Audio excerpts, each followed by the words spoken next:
dievčatá, že každý z nás chce byť šťastným človekom. Tak by sme robili anketu aj v tomto chráme, určite by ste vedeli povedať, čo si pod pojmom šťastie predstavujete. A boli by to rôzne odpovede. Na americkej univerzite v Harvarde prebiehal niekoľko desaťročí jeden prieskum, ktorý skončil pred pár mesiacmi a v ňom pozorovali, skúmali 700 mladých mužov, ktorí sa pýtali v jednotlivých etapách života, čo si predstavujú pod pojmom šťastie. Do začiatku to boli peniaze, rýchle auta, kariéra. A postupne sa menila hierarchia hodnôt, mnohí z nich spravili kariéru, jeden z nich dokonca bol aj prezidentom Spojených štátov. A dnes po skončení tohto prieskumu ako taký spoločný menovateľ, na ktorom sa zhodli viacerí, bolo, že najdôležitejšie v našom živote, v živote človeka sú vzťahy. Určite vy, ktorí už máte za sebou niekoľko desiatok rokov života, viete, čo znamenajú dobré vzťahy v manželstve, v rodine, na pracovisku, medzi ľuďmi, v spoločnosti, v politike. Keď príde nejaká ťažká chvíľa, nejaká skúška, nemoc, ak máme pri sebe človeka, ktorý jazda na vani, nemôže pomôcť svojimi silami, ale je pri nás. Máme sa o toho oprieť. A sme istí, že nie sme sami. To je naozaj veľká a nezaplatiteľná hodnota. Dnešný sviatok všetkých svätých nám pripomína, že nie sme sami. Že je tu, ako hovorí kniha Zjavenia, počuli sme to, nespočítateľný zástup tých, ktorí sú v blízkosti Boha a ktorí sú našimi blízkymi, pretože patríme do veľkého spoločenstva cirkvi, kde si chceme vzájomne pomáhať. Keď cirkev postavila na oltár, obrazne povedané, niektorých ľudí, od začiatku najmä mučeníkov, ktorí svojim životom a svojou smrťou dokázali vernosť Kristovi. A potom, keď prestalo prenasledovanie, aspoň v tej forme, ako to vidíme v rímskej ríši, hoci kresťania sú prenasledovaní dodnes a statistiky hovoria, že každý 8. kresťan dnes znáša neprávosť tohto sveta na svete.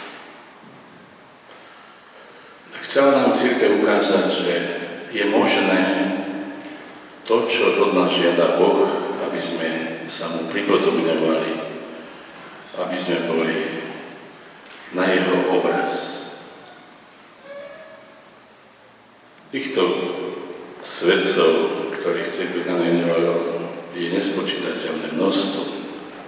A o mnohých ani nevieme, preto dnes oslavujeme všetkých, ktorí sú spasení, ktorí sú v blízkosti Božej, ktorí svojim životom sa usilovali nasledovať Krista a zomreli v Božej milosti.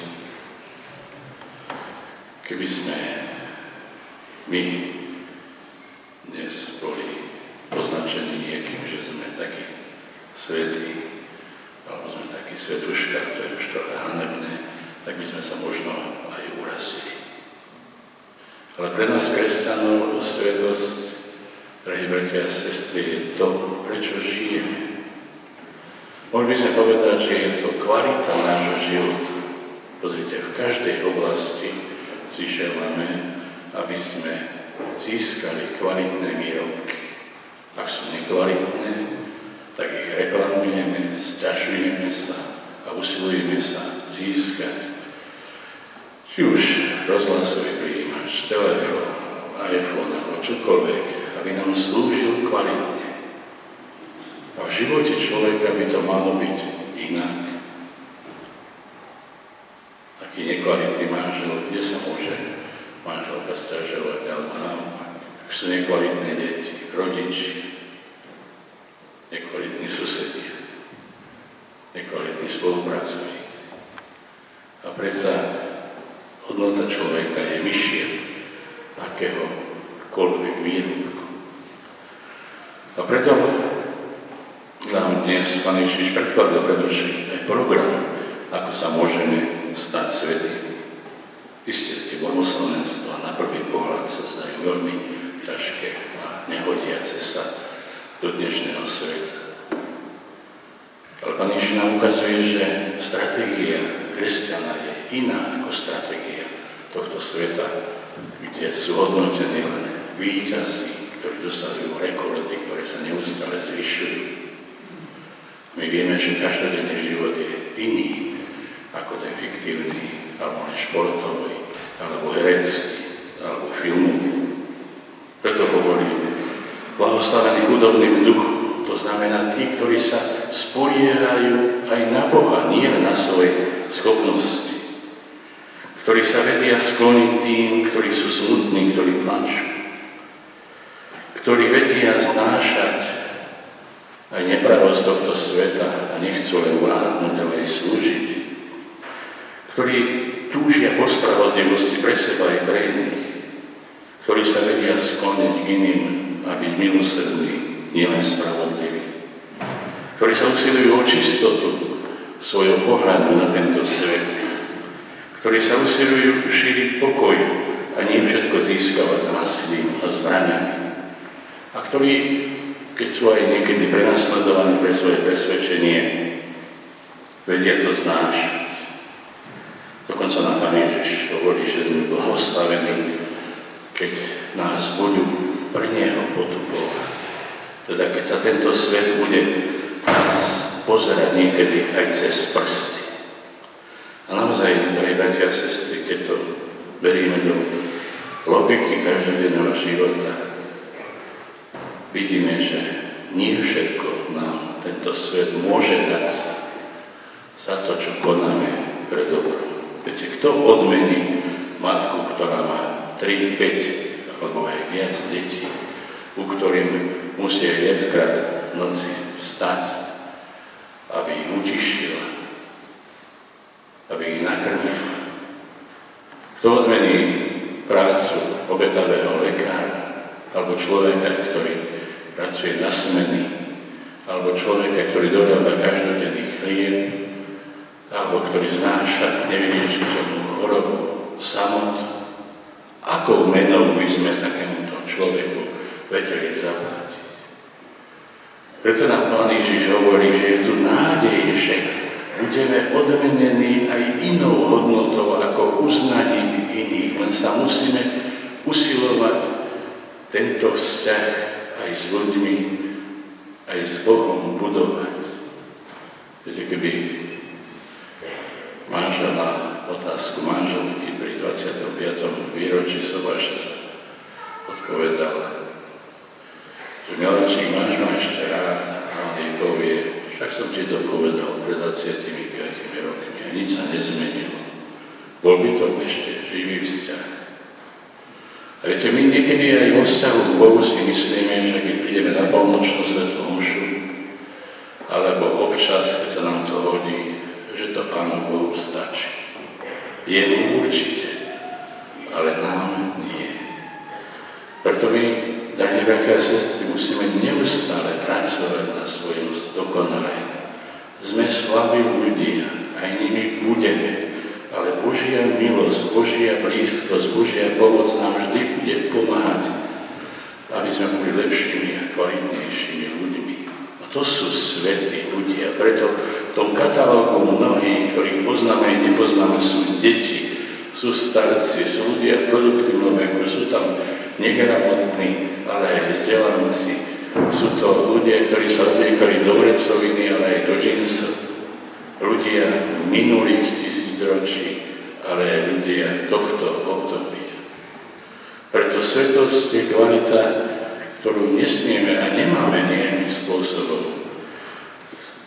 spôsobom od seba odhadzovať alebo ňou pohrdať. Viete, chlapci, dievčatá, je pre vás je to určitá výzva.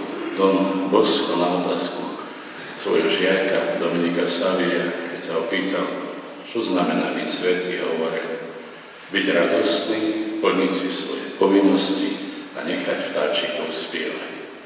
Vidíte, aké jednoduché, ale zároveň aj náročné. A naozaj svetosť nie je niečo, čo je otrhnuté od života.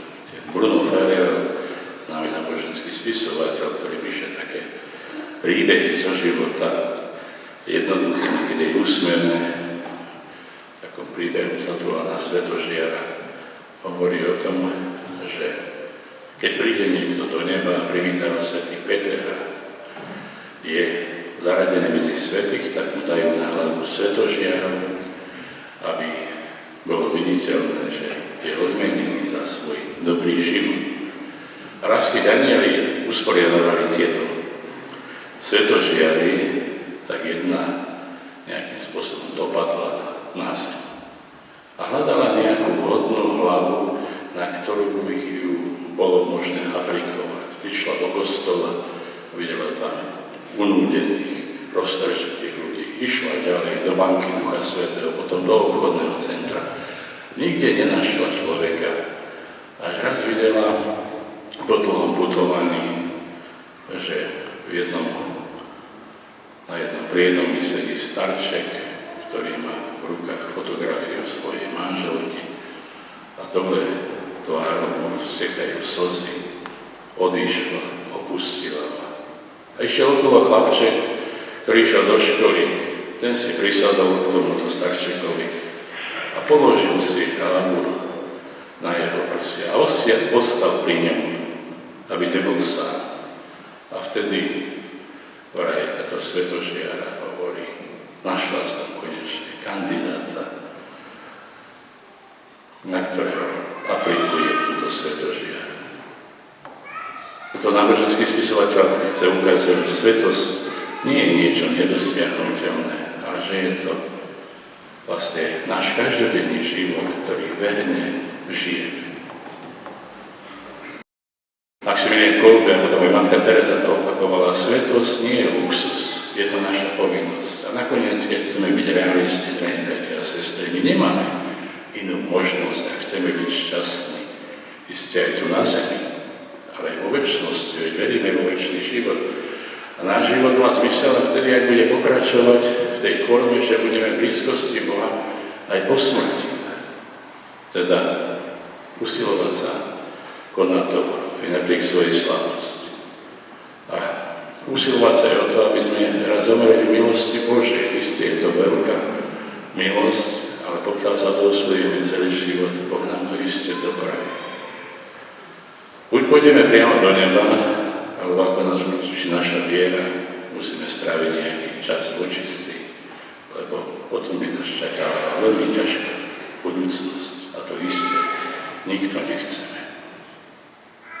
Preto aj my, keď dnes do svätej omši požehnáme nový kríž na vašom cintoríne,